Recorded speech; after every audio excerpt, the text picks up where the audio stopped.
නිකම් මහින්ද රාජපක්ෂ උනත් මහින්ද රාජපක්ෂ මහින්ද අතක තියාගන්න. අත මේක ලොකු නෑ. අද ක්ලීන් ශ්‍රී ලංකා කියලා ඒ වැඩේ ඒ විදිහටම කරනවා.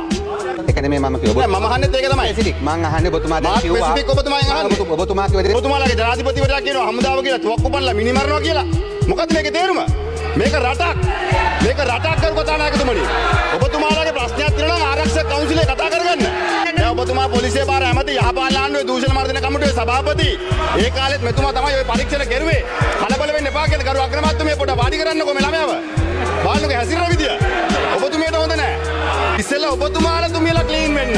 ඔබතුමාලා තුමියලා ක්ලීන් වුණාට පස්සේ රට ක්ලීන් කරන්න පුළුවන්. එක්කෙනෙක් වැවක බහිනවා, අනිත් එක ඇලේ බහිනවා, අනිත් එක්කෙනා බේරේ බහිනවා, තව එක්කෙනෙක් බස් එකේ කෑලි ගලවනවා, තව එකෙක් හෝන් එක ගලවනවා. ගලවලා කියනවා මෙන්න ක්ලීන් ශ්‍රී ලංකා. මෙන්න ක්ලීන් ශ්‍රී ලංකා කියලා. ඒ හින්දා ගරු කතානායකතුමනි